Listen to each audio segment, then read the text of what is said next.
Hello, let me welcome you to this clip. If you want to know how you can analyze different kinds of text in newspapers, then you've chosen the right video.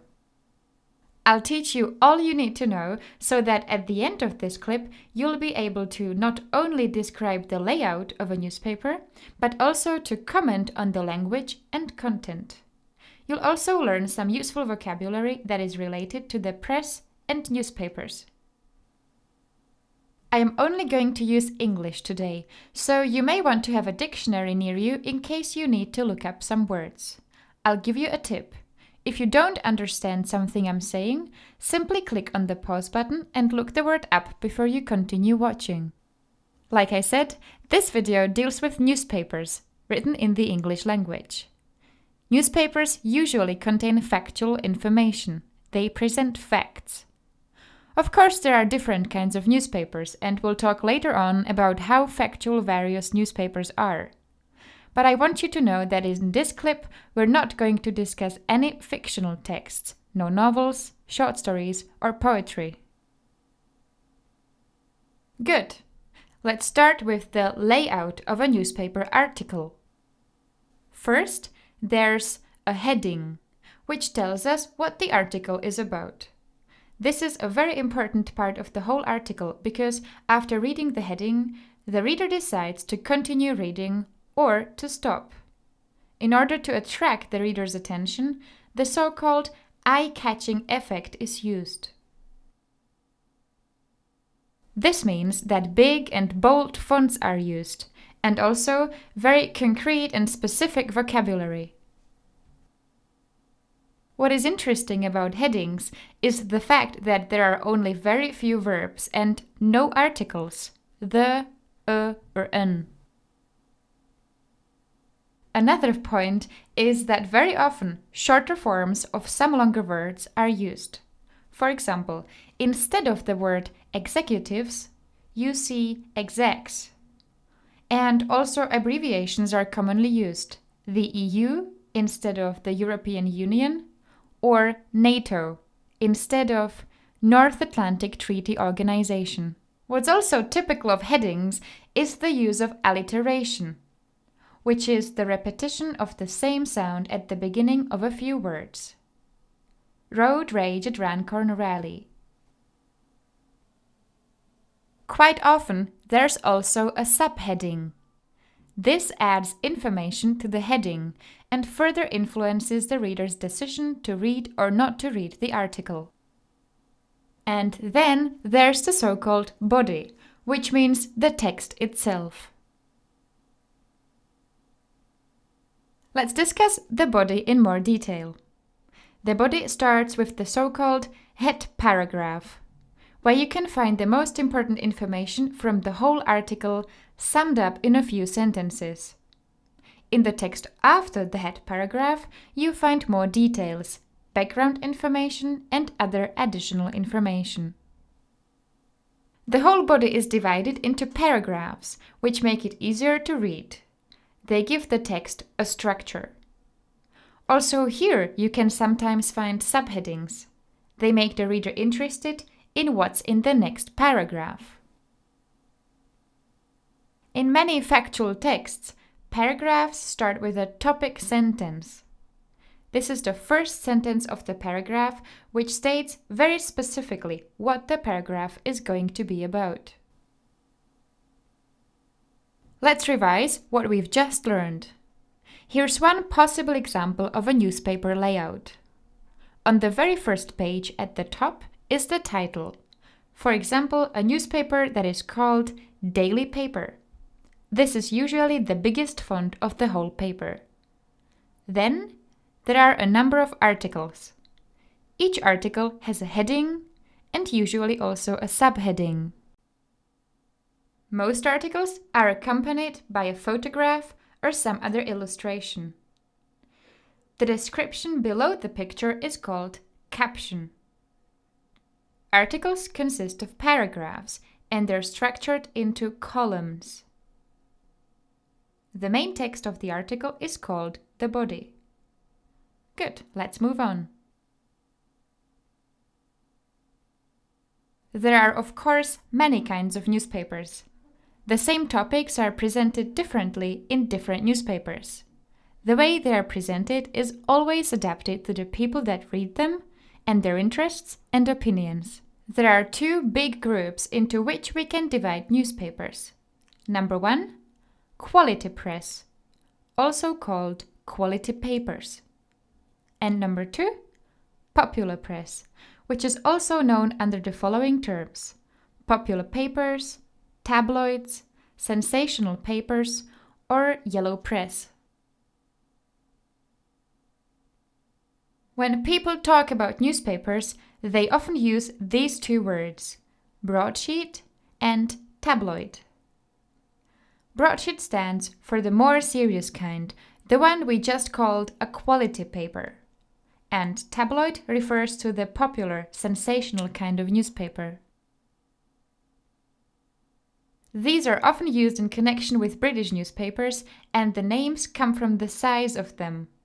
A broadsheet is of a very big size, whereas a tabloid is a newspaper that has pages only half the size of those of a standard paper. But of course, size is not the only difference between these two kinds. There are 3 criteria that help us differentiate between quality papers and popular papers. A, the content, B, language, and C, layout and format.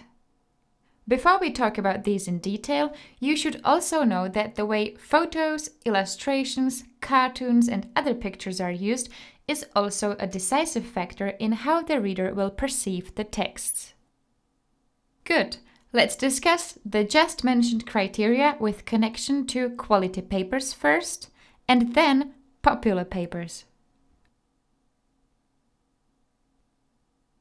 Quality papers. As far as content goes, the main emphasis lays on politics, economy, and culture. Moreover, there are a lot of details and background information.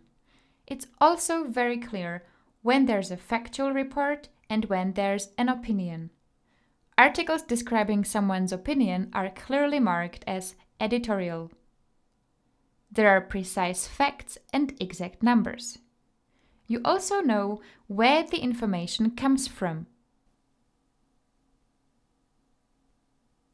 Let's now talk about language. The style is quite formal, with complex sentences. The paragraphs are longer and they have a clear structure. And the last aspect, the layout and format. You immediately notice that there's a lot of text and not very many pictures.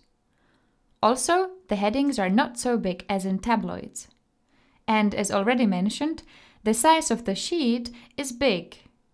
That's why it's called a broadsheet. Good. Now I'll tell you something about the content, language, layout and format of popular papers. The content is not very serious.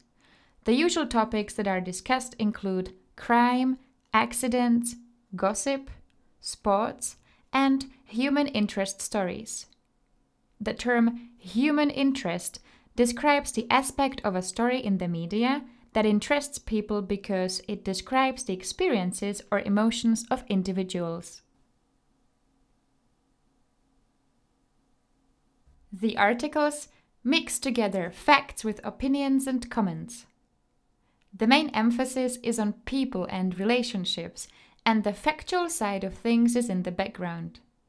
This is called personalizing. The news topics are often simplified and they're very dramatic. As regards the language, it's quite informal with a lot of colloquialisms and idioms. The vocabulary is dramatic and the sentences are short and simple, with an easy sentence structure. Also, the paragraphs are much shorter and often there's a lack of logical sequence. The typical layout of a popular paper will have very big headings, a lot of color, lots of pictures and photographs, and as already mentioned, In Britain, the sheet will have a small size. So if you learn all of these aspects of the two different newspaper types, you will be able to analyze newspaper articles according to their quality and structure. And this task is a common one in your final exam. A possible exam task could be, for example, this one. Examine the language of this newspaper article and explain whether it was published in a quality or a popular paper. By the way, the word paper is the synonym to newspaper. However, both types of newspaper have some things in common. The topics in both can be found in the following categories: current affairs, general news, hot news, national, home, domestic, international.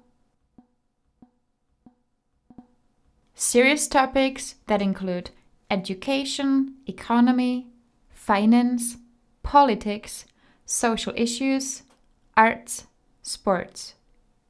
And entertainment topics, cartoons or jokes, human interest stories, stars, gossip, crossword puzzle, television listings.